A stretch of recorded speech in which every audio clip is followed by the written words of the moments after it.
오늘 말씀은 그 욥이 말하는 내용이죠. 어제 본문에 이제 엘리바스의 말이 끝나고 이어서 욥의 이야기가 시작되는데요.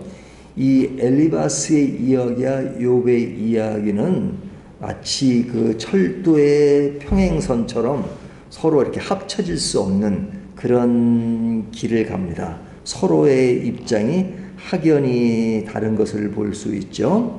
엘리바스가 주장하는 것은 뭐죠?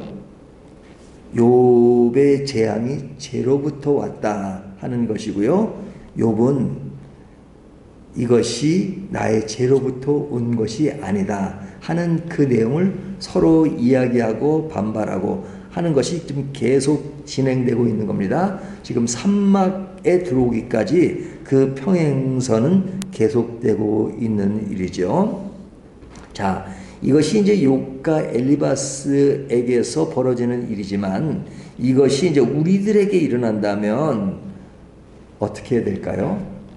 만일 우리가 진짜 죄를 지어서 우리에게 어려움이 닥친다면 우리는 그것을 어떻게 해야 되죠? 엘리바스가 이야기한 것처럼 회개해야 합니다. 우리가 잘못된 길을 가고 있다. 그러면 그것은 다른 길이 없죠. 하나님께 회개해야 되죠. 하지만 죄로 인한 문제가 아닌데 고난을 받고 있다면 어떻게 해야 되느냐 하는 것이죠. 여기서 욥이 자기는 죄가 없다라고 말하는 것은 실제로 죄가 없다는 것을 말하는 것이 아니죠. 인간은 완벽한 사람이 없습니다. 하지만 친구들이 주장하는 것과 같은 그런 죄를 짓지 않는 것이라는 거죠. 그러니까 욥은 여전히 하나님을 신뢰해요. 또 생활 태도에 있어서도 하나님을 거스르게 하지 않는 행동을 하려고 굉장히 애를 쓰고 강한 의지와 노력을 가지고 하나님을 믿는 성도예요. 그런데 친구는 자꾸 회개하라 그래요. 죄를 졌다 그리고 네가 지금 겪고 있는 것이 죄로부터 온 것이라고 말해요. 그런 의미에서 너희가 말하는 그런 죄인은 내가 아니다라는 것이죠. 완벽하다는 것이 아니라, 자, 이렇게 친구들이 자꾸만 상처를 주는 그런 것에 대해서 욥의 반응이 어떤 것인가 하는 것이 이제 오늘 본문 1절부터 17절까지 나오는 내용인데요. 여기에 대해서 욥의 반응을 이렇게 하나하나 살펴보면, 첫째로 욥은 친구들과는 대화가 되지 않는 거죠. 말은 하고 있지만, 대화는 하고 있지만 말이 통하지 않는 겁니다. 통하지 않으니까 욥이 하는 말이, 내가 너희들과는 말이 되지 않으니까 내가 너희들에게 집중하지 않고 누구에게 집중하겠다고 말해요? 하나님께 집중하겠다고 말하죠. 1절과 2절을 보면 욥이 대답하여 이르되 오늘도 내게 반항하는 마음과 근심이 있으니 내가 받는 재앙이 탄식보다 무거움이라. 자, 내게 반항하는 마음과 근심이 있다. 반항하는 마음이 누구에 반항하는 거예요? 친구들에게. 내가 받는 재앙이 탄식보다 무거움이라. 그러니까 친구들과 대화가 되지 않는 거예요. 그러니까 그 다음 절에 내가 어찌하면 하나님을 발견하고 이렇게 말하죠. 그러니까 내가 너희들과는 대화가 되지 않으니까 모든 것을 아시고 모든 것을 주장하시는 그 하나님께 내가 직접 묻겠다 하는 겁니다. 직접 이제 너희와 상대하는 것이 아니라 그냥 하나님께 다가가겠다 하는 내용이 이제 2절부터 7절까지 내용이에요. 그래서 3절을 보면 내가 어찌하면 하나님을 발견하고 그의 처소에 나아가랴. 그러니까 하나님께 나아가겠다는 거죠. 4절을 보면 어찌하면 그 앞에서 내가 호소하며 하나님께 호소하겠다는 거죠. 6절을 보면 그가 큰 권능을 가지시고 나와 더불어 다투시겠느냐? 아니로다. 도리어 내 말을 들으시리라. 하나님이 들으시니까 내가 하나님께 말씀하겠다 하는 겁니다. 그러면 어떻게 될 것인가? 6절과 7절을 보면 그가 큰 권능을 가지시고 나와 더불어 다투시겠느냐? 아니로다. 도리어 내 말을 들으시리로다. 거기서는 정직한 자가 그와 변론할 수 있은즉 내가 심판자에게서 영원히 벗어나리라. 이 말은 하나님이 증명하실 것이다. 그러니까 너희들은 나를 죄인이라고 말하는데 나는 하나님께 말씀을 드릴 것이고 하나님이 너희가 말하는 것처럼 내가 너희들이 말하는 그런 죄인이 아니라는 것을 하나님이 증명하실 것이다. 그러니까 나는 하나님께 나아갈 것이다. 이렇게 말을 합니다. 자, 하나님께 말씀하신다는 그런 아주 확실한 그런 믿음을 가지고 욥은 이야기해요. 근데 이제 8절에 가보면 이런 어떤 문제가 있습니다. 그 문제가 뭐냐면 8절을 볼까요? 그런데 그러죠. 자, 하나님이 증명하실 것이라고 이야기하는데 그런데라는 말을 해요. 누구의 말이죠? 욥의 말이죠. 내가 앞으로 가도 그가 아니 계시고 뒤로 가도 보이지 아니하며 9절 그가 왼쪽에서 일하시나 내가 만날 수 없고 그가 오른쪽으로 돌이키시나 배울 수 없구나. 자, 이것이 뭐예요? 나는 하나님이 나의 모든 것을 증명하실 것이라고 믿지만 그러나 하나님이 침묵하고 계신다. 하나님이 침묵하고 계신다. 그러니까 하나님은 분명히 믿어요. 그리고 전능하신 분으로 알아요. 모든 영역에 하나님 안에 있다는 것을 알아요. 그러나 인간이 겪는 어려움은 뭐예요? 그런 하나님을 내가 분명히 알매도 불구하고 내가 당면한 그 문제에 대해서 나는 고민하고 하나님께 구하는데 거기에 대한 응답이 없어요. 그러니까 고민한다는 거죠. 이것이 뭐 욥의 문제뿐이겠어요? 우리가 하나님을 분명히 믿죠. 하지만 생활하다 보면 우리에게 당면한 여러 가지 문제점들이 있어요. 뭐 여러 가지 그 문제는 사람마다 다 다를 수 있죠. 그래서 하나님께 아주 간절히 간구합니다. 근데 그 간절히 간구하는 것에 대해서 하나님이 딱 들어주실 때도 있지만 어떨 때는 내 마음은 좀 속이 타요. 그 문제가 해결되지 않아서. 그런데 기도도 그렇게 열심히 함에도 불구하고 그것이 바로 응답이 되지 않아요. 그럴 때 느끼는 감정이 어때요? 답답하죠. 답답하죠. 하나님은 분명히 계신데 하나님 왜 이렇게 자꾸만 이것을 들어주지 않으실까? 나는 지금 너무 이 문제로 인하여 근심, 걱정하고 있는데 하나님이 이 문제를 해결할 기미를 보여주지 않을 때 우리의 마음은 어때요? 불안해지죠. 불안해지죠. 그러니까 욥은 이런 불안을 가지고 있는 겁니다. 하나님을 믿어요. 안 믿는 건 아니에요.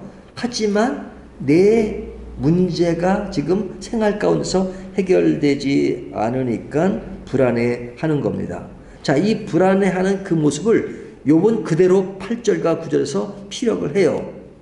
그러면서 10절을 보면 그러나 그러죠. 그러나 이것이 그러니까 하나님이 살아계심을 믿어요. 하지만 그 살아계심에 대해서 하나님께서 증명해 줄 것이라고 믿지만 그 일이 잘 안 되는 해결되지 않는 것에 대해서 고민해요. 불안해요. 하지만 10절에 그러나 내가 가는 길을 그가 아시나니 그러죠. 자, 내가 지금 답답해하고 불안해하는 것은 하나님의 응답이 없기 때문에 답답해하지만 그럼에도 불구하고 하나님은 내가 가는 길을 알고 계신다. 알고 계신다. 그러면서 하는 말이 그가 나를 단련하신 후에는 내가 순군같이 되어 나오리라. 자, 여기 이 말씀이 굉장히 유명하죠. 나를 단련하신 후에는 내가 순금같이 되어 나오리라. 그러죠. 그러니까 나를 지금 어떻게 하신다는 거예요? 단련하신다. 그러니까 단련하시는 그 과정은 굉장히 고달퍼요. 하지만 그런 과정을 통해서 순금이 되어 나올 것이다 하는 것이죠. 그러니까 욥은 이 길은 내가 단련되는 과정이다. 그리고 순금같이 나오리라고 생각합니다. 그러니까 하나님의 어떤 하시는 일은 너무너무 분명해요. 근데 나는 아직까지는 잘 이해가 되지 않고 하나님이 침묵하시는 것 같아서 고민하는 것이요.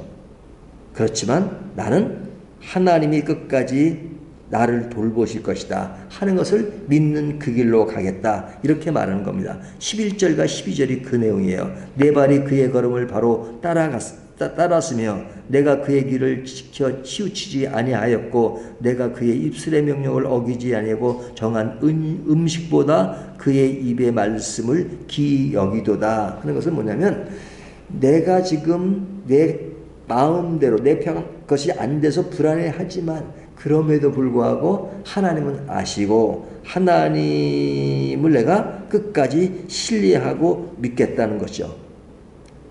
그래서 욥은 하나님은 모든 일을 그가 작정하신 대로 모든 일을 진행시키신다 이렇게 믿어요. 13절과 14절의 내용은 겁니다. 하나님은 그가 하시는 모든 것을 그의 계획대로 작정하신 대로 다 하실 것이다. 단 그것을 누가 모르는 거야? 욥이 모르는 거죠. 욥이 모르는 거죠.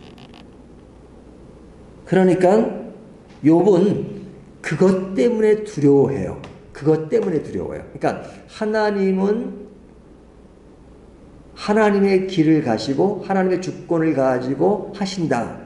그리고 나의 모든 것들을 다 아신다. 그러니까 뭐 하나님에게는 전혀 문제가 없죠. 하지만 욥이 지금 두려워하고 걱정하는 건 뭐예요? 하나님은 분명한데 내가 그 뜻을 다 모르니까 그리고 하나님이 그 뜻에 대해서 바로 알려주시지 않으니까 나는 그런 곳에서 오는 두려움이 있다. 그 두려움에 대해서 실제로 느끼는 감정을 그대로 이야기해요. 내가 실제로 느끼니까. 그렇죠? 하지만 내가 느낀다고 해서 하나님이 안 계신 것이냐? 그건 아니다 이거죠. 그럼 하나님이 그냥 놀고 가만히 계시고 무관심하시고 계시냐? 아니다. 하나님은 여전히 일하시고 나를 향한 놀라운 계획을 가지고 계시고 그리고 모든 것을 다 아신다. 하지만 하나님의 의도가 있다. 그 의도를 내가 모르니까 불안해한다. 물론 하나님이 그것은 나에게 어떤 연단 과정을 통해서 순금같이 나오게 하는 건 내가 알아. 하지만 안다 하더라도 불안해한다는 거죠. 그러니까 뭐 이런 것을 뭐 이렇게 제가 이론적으로 이야기하고 있지만 우리가 실제 경험에서 나오는 그런 이야기를 한다면 할 일이 너무 많죠. 내가 언제까지 그런 뭘 하기 위해서는 지금 뭐 돈을 뭐 갚아야 된다거나 그런 문제. 그래 하나님 이 돈을 좀 갚게 해주십시오. 근데 때가 돼도 그런 것이 되지 않으면 불안해 하잖아요. 하나님은 나를 그냥 굶기지 않으실 거야. 뭐 그거 알아요. 하지만 그 일이 지금 성사되지 않으니까 불안해한다. 근데 그 불안해하는 요인은 내가 그 하나님의 그 뜻 그것을 이제 이루게 하실지 아니면 순회하게 하실지 우회하게 하실지 아니면 그 일이 필요하게 하실지 하나님은 분명 하신데 내가 모르니까 두려움이 있다. 그렇게 이야기하는 거죠. 그래서 17절을 보면 뭐라고 말씀하세요? 이는 내가 두려워하는 것이 어둠 때문이나 흑암이 내 얼굴을 가렸기 때문은 아니로다. 이 말씀이 굉장히 중요합니다. 자, 자세히 보세요. 내가 두려워하는 것이 어둠 때문이나 자, 지금 뭐 때문에 두려워해요? 어둠 때문에 두려워한다고 말하죠. 그러니까 두려워하는 것은 욥이 느끼는 감정이에요. 하지만 흑암이 내 얼굴을 가렸기 때문은 아니로다. 그러니까 내가 두려워한다고 해서 하나님이 계시지 않는 것이 아니다. 하나님은 여전히 계신다. 흑암이 내 얼굴을 가렸기 때문에 내가 두려워한다. 이렇게 말하는 것이죠. 그러니까 지금 하나님의 뜻을 모르는 것을 내가 두려워한다 하는 것은 뭐예요? 성도의 솔직한 고백이죠. 솔직한 고백입니다. 그러니까 뭐 이런 두려움과 이런 불안증이 없다 그러면 진짜 믿음이 좋은 것이죠. 근데 그런 사람이 있을까요? 정도의 차이가 있겠죠. 정도의 차이가 있죠. 그리고 어떤 면에서는 내가 불안해하지 않는 요소들이 있어요. 많은 그런 신앙의 그런 과정을 통해서 뭐 제가 뭐 가끔 예를 들지만 제가 어릴 때 친구들과 놀 때 딱지치기 했죠. 딱지치기. 딱지라는 게 별겁니까? 종이로 만들어가지고 하는 거, 그거 뭐 별거 아니에요. 하지만 그 딱지를 잃으면 기분이 나빠가지고 막 그래요. 어릴 때. 그러니까 아주 그날은 아주 기분이 상해요. 구슬치기죠. 얘를 감아라 그랬잖아요. 일본말. 예? 하면 뜯기면 막 기분 나쁘잖아요. 하지만 지금 딱지 수준에서 우리가 잃은 것을 가지고 기분 나빠하고 그러나요? 마음 상해하고 그러진 않죠. 그 단계는 넘었죠. 그런 것은 일도 아니에요. 일도 아니에요. 하지만 내가 인생을 그만큼 살았어도 여전히 불안하게 생각하는 것이 있죠. 뭐 자녀들이 조금 일이 잘 안 되거나 그러거나 또 어려움을 겪게 되거나 그러면 불안해 하잖아요. 또 그것이 아니고 어떤 또 뭐 내가 갑자기 어떤 질병에 대한 그런 뭐 안 좋은 얘기를 들었다. 그러면 순간 뭐 근심도 하고 불안해 하잖아요. 그러니까 어떤 사람은 병원에 검사받기가 싫다. 그 결과가 어떻게 나올지 모르니까 불안해하니까. 그러면 그런 것에 대해서 아유 나는 하나님을 완전히 믿으니까 그런 거 전혀 염려 안 해. 아 그럴 수 있다면 얼마나 좋아요. 진짜 그건 진짜 신앙이 좋은 겁니다. 하지만 그러한 완전성을 가지고 신앙이 좋다 그러면 진짜 신앙이 좋은 사람이 있을까? 정도의 차이란 말이죠. 나는 하나님을 절대 믿고 죽음을 두려워하지 않고 영원한 천국이 있다는 걸 안다. 그래서 죽음은 전혀 두렵지 않다. 그렇게 말하는 사람이 있다면 대단한 것이죠. 하지만 저 개인적으로 보면 그렇지 않단 말이에요. 그래서 저는 늘 이런 말씀을 보면 아 내가 참 믿음이 참 작구나. 나는 어떤 면에서는 좀 담대하다고 생각하는데 뭐 어떨 때 보면은 내가 어떤 문제로 근심하는 것을 보면 아 참 믿음이 약하다. 근데 욥의 내용을 보면 위안이 된단 말이죠. 왜? 욥은 하나님이 인정하는 의인이라고 말하지만 그가 근심, 두려움 있는 것, 두려움이 있다고 스스로 말하잖아요. 근데 그것을 있는 그대로 이야기해요. 근데 친구들은 그런 모습을 하고 너는 믿음이 없으니까 그런 말을 하는 거야. 그러니까 내가 죄에 대한 결과로서 그런 재앙을 받지라고 친구들은 그렇게 얘기하는 겁니다. 근데 실제 나중까지 보면 하나님이 그렇게 얘기하시는 건가요? 하나님은 그렇게 얘기하지 않잖아요. 그래서 사람은 상대방의 조금 연약한 모습을 보면 믿음이 없다라고 단정을 해버려요. 근데 욥도 스스로는 두려워하는 마음을 가지고 있어요. 왜? 지금 자기 상황이 그러니까 이런 두려움이라는 것이 정상이라기보다는 그러니까 제가 자꾸 이제 말씀을 통해서 이런 나약함 자체를 인정하니까 아유 이것이 정상이다. 그건 괜찮아 라고 말하는 게 아니라 정상이라기보다는 인간이 나약하다는 것을 강조하는 거죠. 인간이 나약하다. 그렇지만 우리에게 믿음이 있다는 건 뭐예요? 그럴지라도 그 두려움 속에서 하나님을 부정하지 않죠.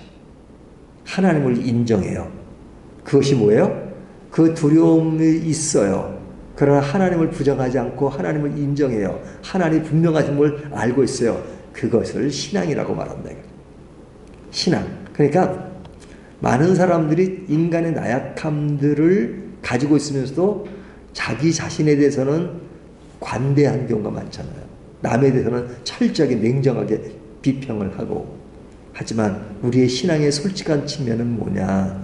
우리가 약하기 때문에 불안해할 때가 있어요. 하지만 우리가 불안해하는 건 뭐예요? 지금 욥이 불안해하는 것은 내가 재산이 다 털리고 내가 곧 죽을 것 때문에 그런 것 때문에 두려워하는가요? 그런 것보다는 내가 하나님은 분명하신데 그 뜻을 내가 모르는 것, 그것을 좀 두려워하고 불안해하는 거잖아요. 아마 우리들에게 믿음이 있다면 그 불안이 바로 그런 것이 아닐까라는 생각이 듭니다. 그렇기 때문에 우리가 다시 두려운 마음이 생기지만 다시 하나님을 생각하면서 이런 고백이 필요할 거예요. 하나님은 나에게 이렇게 하시는 것이 연단을 통해서 내가 순금이 되게 하기 위해서 하나님이 하시는구나. 내가 몰라서 불안해하지만 그 하나님은, 나의 하나님은 분명하다. 이렇게 고백하는 것이 신앙의 아름다운 모습이다 하는 것을 오늘 본문이 말씀해 주고 있습니다.